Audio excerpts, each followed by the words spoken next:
"Don't come for Christmas," my mom said gently. "We'll pretend we don't know you," my brother added. I didn't argue that when his girlfriend saw my photo at the party, she broke up with him on the spot because she knew exactly who I was. I'd been looking forward to it, not in a big dramatic way, not like I had a countdown app or anything, but I cleared my schedule, bought ingredients for that rosemary stuffing they always ask for even though they never remember I'm the one who makes it, got a gift for everyone including my brother who once said gift cards were solace, and then handed me one for 3 Christmases straight. I even bought a new sweater, forest green, simple, soft, the kind you wear when you're trying to look festive without trying too hard. I had a bag packed and sitting by the door. I was ready, so when my phone rang 3 days before Christmas and I saw my brother's name, I assumed it was to coordinate carpooling or to ask if I could bring extra napkins, something normal. I wish. Hey, he started that performative casual tone he uses when he's about to say something awful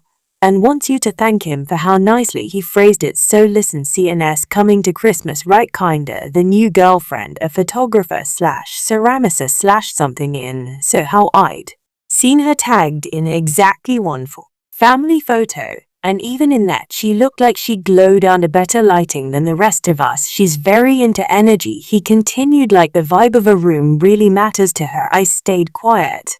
And you know, with your work sometimes, it's kind of heavy there. Was the word heavy, not your brill. The doctor who works with elderly patients, an improved quality of life, where others give up, just heavy, the human equivalent of a wet towel on his Instagram aesthetic. I just think for her sake, he said, it might be better if he sat this one out. It's nothing personal, which is always code for it's absolutely per Arsenal. We just don't want to hear you complain about it. I think I mumbled something like okay. I don't really remember. My ears were ringing a little. An hour later, my mom called. This, of course, she did. That's the choreography, honey. She began soft and sweet, like she wasn't about to lobby or knot at my chest. We're just trying to make things easy for everyone. You know how sensitive she is, and Dorian's really trying with this one like she was a rescue dog. He was hoping wouldn't pee on the carpet. If you come, it could cause confusion, she said. Honestly, we probably wouldn't answer the door just so everyone stays comfortable, right? Because my presence would ruin the comfort of people who didn't even want me there. I didn't yell, didn't ask how they could say that to me. I just said okay and hung up. Then I sat down on the couch, stared at the blinking cursor on my laptop screen, and opened my banking app. Instead, mortgage payment cancelled, car loan top up cancelled, home maintenance slush fund frozen, the plumbing leak I paid for last fall suddenly not my problem, the car battery I replaced last spring, good luck next time it stalls. They wouldn't feel it right away. That's the thing about being silently useful. No one notices until the silence cost them something, and I was done being useful. I didn't post about it, didn't text anyone. I just turned off the tree lights in my apartment, packed away the gifts I had wrapped in, went to bed early alone on Christmas Eve. I thought that would be the worst part. Then the call came. It was the day after Christmas, mid-morning. I was in leggings and an oversized hoodie, eating a piece of cold toast and trying to convince myself I was fine. My mom's name flashed across the screen. I didn't pick up. She called again, then a text. Can you answer? You've done enough damage already. My stomach dropped. A few minutes later, my aunt Sharon, the only relative who still sends birthday cards, called me. I answered. This time her voice was hushed, almost stunned. What happened yesterday? She asked. They're saying you ruined Christmas. But you weren't even there. I blinked. I ruined it. Something happened with Sienna, she said. She left early. There was yelling. And then your name came up. That's all she knew. No details, just enough to light a match in my brain. And suddenly I couldn't stop wondering, what did Sienna see? What did she hear? Why was I the one being blamed again for a disaster I hadn't even been invited to? I stared at my cold toast, and for the first time since that sweater went back on its hanger, I smiled. It's funny how family stories always sound like fairy tales when someone else tells them. Ask anyone in my family and they'll say Dorian was the golden boy, brilliant, talented, sensitive, the miracle baby who came late after years of trying. I was the firstborn, the practice round, the quiet one who read too much and smiled too little from the start. He could do no wrong when he was 6 and drew on the living room wall with a permanent marker. It was expressive when I broke a ceramic bowl trying to help set the table. It was clumsy, careless. You need to pay more attention when he came home from school with a participation ribbon. It went on the fridge for a week. When I brought home a perfect report card, went in a drawer once. I left it on the kitchen table hoping they'd ask about it. They didn't. They liked to tell people Dorian was artsy, that he had an eye for color, that he felt things deeply. I once found my sketchbook in the recycling bin under a stack of grocery ads. This did they thought it was scrap paper. I got straight into medical school, no gap year, no second tries. I remember walking into the dining room with my acceptance letter. My mom said, "Well, that's intense. You'll have to be really careful not to get burned out." Meanwhile, Dorian switched majors 3 times and ended up dropping out halfway through his 3rd year to pursue creative direction. He moved back home. They turned my old room into his studio. That year, they threw him a party, a life-free centering party with balloons. I wasn't invited. There's a photo that lives in a frame on my parents' hallway table. It's Dorian at age 23, adding a paintbrush and smiling like he just cured cancer. My mom once told a neighbor he was born to lead with vision. That same week, I published a paper in a medical journal about early intervention in memory loss. No one in my family mentioned it. They used to call me too serious. "You're always working," they'd say. They never asked what I was working on. So when Christmas came and Sienna walked into that house glowing, smiling, floating in like the second coming of Snow White, I wasn't surprised. They tried to protect the illusion, and I wasn't shocked to hear how they talked about me. And Sharon told me more in pieces, quietly, cautiously, like she knew it would sting, but figured I deserved to know. They called me difficult, said I never really got along with people, said I buried myself and dark things, that I lived in hospitals and talked like a robot. My brother apparently joked that I was basically death's intern. Someone else chimed in that I probably kept syringes in my purse, that I couldn't go 10 minutes without talking about disease. They laughed. They passed around wine. Someone said she'd have made the party feel like a funeral. And then Sienna saw my photo. That part they didn't explain, only that the room went quiet, that Sienna went pale, that she put her glass down and asked, "Is this the sister you told me?" About what followed, they didn't say. That I got the picture. For once someone saw through the script, saw what I've been trying to ignore for years. And the performance ended early. That's how I ruined Christmas, by not being there. 3 days passed before I got the voicemail. It wasn't from my mother or my brother, or even my father, who only ever calls when he needs help understanding tech stuff, also known as email. Who was from Sienna. Her voice was quieter than I remembered from that one Instagram video they sent me weeks ago. Less polished, less floaty, more human. "Hi, I'm so sorry to reach out like this. I got your number from your aunt. I needed to say something. I hope it's okay." There was a pause, a long one.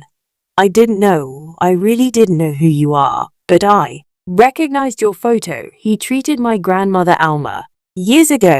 He still talks about you. He didn't give up on her. When every other doctor did, you were kind, you were present. You changed everything. Another pause.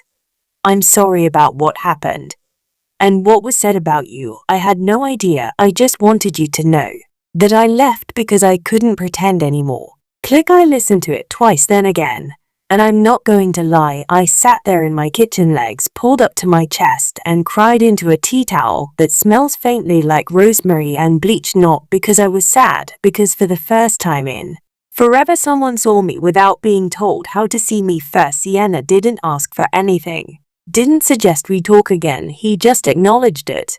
And that felt more healing than 100 apologies from my own family ever could. But of course they couldn't let that silence last. 2 days after the voicemail, I got a new call. This one from my mother. Almost let it go to voicemail. I should have. She didn't start with hello, just launched right in like we'd been mid-conversation. "I don't know what you said to her, but now your brother's a mess. She's blocked his number. She won't talk to him.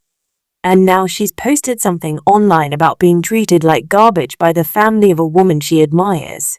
There was a sound in the background, glass clinking. Either she was pacing in the kitchen, pouring herself a crisis glass of wine, probably both. "She take your photo," she added, like I'd committed a war crime. I let her talk. Eventually she reached the point. "We need you to speak to her. Just clarify that there was no bad intention, that she misunderstood." Right, because I was the PR department now, the damage control specialist for the family that couldn't be bothered to let me through the front door. She is ruining your brother's future, my mom said quieter. Now his name is being dragged in those aunt circles. She's part of you. Know all that stuff in New York. He's been blacklisted. I almost laughed, not because it was funny, but because of the absurdity. They'd spent decades trying to make me invisible. Now, the consequences of that invisibility had finally hit something they cared about, their image. I didn't respond to said, I think about it. I didn't think about it. I was too busy reading CNS post-it. Wasn't dramatic, it wasn't cruel, who's just honest. She wrote about the woman who saved her grandmother's life, about how she gone to Christmas expecting warmth and connection, and instead found a family who made jokes at that same woman's expense, a family who painted her as cold, clinical, hard to love. She didn't name me, but she didn't have to. Oh, her words were calm, but sharp, thoughtful, but unforgiving. By the end, she wrote, some people hide cruelty behind polite smiles and holiday lights. But the moment I saw that photo, I remembered what real kindness looks like, and it wasn't anyone sitting at that table. It went viral in her circles. I saw the likes, the shares, the comments, and for once none of them were saying I was difficult or depressing or heavy. They were saying I mattered. That same night, I got a text from my father, just one line, you need to fix this, as if I was the one who broke it. I didn't respond. The next morning, I got another call, all this time from Dorian.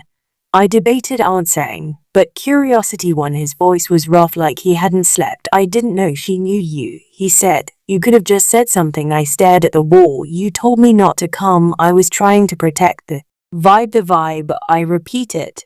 He sighed. You know what I mean. I really don't. Another pause. She's serious, he said. Eventually she ended things. I don't think it's fixable, she said. The way we talked about you made her sick. I didn't say anything, he went on. She blocked me. And now other people are reaching out saying I'm toxic, like I'm some kind of villain. Imagine that, I said dryly. Then he tried it, the guilt card. I always thought you were fine. He didn't need anything from us, that you didn't want to be part of things. I didn't know it hurt you. I stared out the window. You didn't want to know, I said. So islands then, so you're not going to help? I smiled to myself. I think the truth helped all by itself. He hung up. I didn't feel triumphant. I didn't quote it. It felt done. A few hours later, and Sharon called again. Sienna reached out to me. She said she asked for your mailing address. Said she wanted to send something. I hesitated, then gave it to her. The letter arrived 3 days later, handwritten, thick paper, ink slightly smudged in places. Inside, she told me her grandmother still did yoga twice a week, still walked to the market, still told the story of the young doctor who looked her in the eye and said, you're not done yet. He thanked me not just for saving her grandmother, but for showing her what real strength looked like. It kept that letter, framed it, even hung it just beside my desk where I do my end of day notes. And as I filed another patient update, I realized something for the first time in years. I didn't feel like I had to prove anything, not to them, not to anyone. I didn't save a life for praise. I didn't cancel payments for revenge. I didn't ruin Christmas to make a point, but the truth had its own timing, and this time it showed up right on schedule. They say families come together in times of crisis. Mine came together to draft an email. It arrived 3 days after CNS letter, subject line, let's reset things. He was signed by all three of them, my mom, my dad, and Dorian, united front, like they were submitting a group project. The tone was what you'd expect from people who think apologies are a form of negotiation. They didn't actually say sorry, not directly. Instead, they acknowledged that emotions had run high and regretted the way things may have been perceived, which translated from emotional avoid into English means, we still think we're right, but we're worried about the fallout. The email went on to say that the whole Christmas situation had gotten out of hand, and perhaps everyone could benefit from a fresh start. They suggested a family brunch, neutral territory, open-hearted discussion also. And this was buried about 3 paragraphs down. They'd appreciate if I reached out to CNN, asked her to delete her post because apparently brunch was conditional on me restoring Dorian's reputation. I didn't respond, not to that, not even with a sarcastic gif. Said I waited, because if there's one thing my family is terrible at, it's patience, and right on cue, the escalation arrived first. It was my dad call. One of my colleagues, someone he'd met at a fundraiser once, and asking if he could put in a word about how I'd been acting a bit emotionally unstable lately. If he tried to gaslight a hospital administrator into thinking his adult daughter was in need of supervision because his son got dumped. Thankfully, the administrator called me immediately horrified and apologized, so that bridge lit a match and walked away. Next came the group text to extended family cherry-picked versions of events. No mention of me being excluded, no mention of what was said about me, just a lot of she's tearing the family apart and was so worried about her mental state. It almost worked. I got a pity text from cousins I hadn't spoken to in years. One even offered me a yoga retreat voucher just in case you're going through something. The final move was the most desperate visit. I was home on a Sunday afternoon when I heard the knock. I peeked through the peephole, and of course it was them. My parents and Dorian. I opened the door and leaned against the frame, arms crossed. "We just want to talk," my mom said. I let them in, not because I wanted to, just because I needed to hear hello. They sat down like this was some kind of intervention. My father spoke first. "We raised you, weep, paid for everything growing up. You're only where you are because of our sacrifices." Ah yes, the old investment argument. My mother followed up with, "We've made mistakes, but you've punished us enough. It's time to stop." And then, "Dorian, you're the only one who can fix this. She'll listen to you." I let it hang for a moment, and then I stood and walked to my desk. I pulled open the door where I kept all the records, payments I'd made, repair side covered, the mortgage support, the car fund, the time I loaned them $3,000 for that emergency dental surgery. No one ever thanked me, for I laid out the printouts like evidence in a courtroom. "You want to talk about who owes what?" I said, "because I can calculate interest if you'd like." My dad went red. "That's not what this is about." "Of course not," I said, "because when I give it's expected that when I say no suddenly I'm ungrateful." My mother's voice broke a little. "We're family, and you made it very clear I wasn't invited to be part of it." I said, "You excluded me, mocked me, lied about me. And now that the optics are bad, suddenly I matter again." Dorian stood. "She's still in love with me. That's why she did this. It wasn't about you." I blinked, took everything and me not to laugh off, but instead I just tilted my head. "You really think she dumped you because she couldn't resist you?" I asked. "Not because you let a room full of people make fun of the doctor who saved her grandmother's life." "Silence." "That's right," I said. "I know now. She told me, sent me a letter. Turns out people remember who she shows up when it matters." My mom looked down. My dad clenched his jaw. Dorian sat slowly, like he finally realized the show was over. "I'm not asking for anything," I said, quieter now. "But I'm also not offering anything anymore. Not forgiveness, not money, not silence." They left without another word. That was 2 months ago. Since then, I've heard through Sharon that Dorian moved in with a friend, that his freelance gigs dried up, that his name doesn't open doors the way it used to. My parents put the house up for sale, couldn't afford the mortgage partly. They're renting now, a smaller place, less guest rooms, and in do any of that they did. They built a legacy on favoritism, disrespect, and convenience. And when it crumbled, they looked around for someone to blame. This time, I didn't step in to fix it. And that's what made all the difference. The other day, I walked into my office and found a small package on my desk. No note, just a box of chocolates and a sticky note with a tiny doodle. "Have a son." I knew who it was from. And for once I let myself feel at peace. Not revenge, not righteousness, just the quiet relief of having nothing left to prove. I don't know if they'll ever apologize, but I know I don't need them to, because I built a life they still don't understand, and it's the one place they can't follow me into, not because I locked them out, but because they never learned how to knock.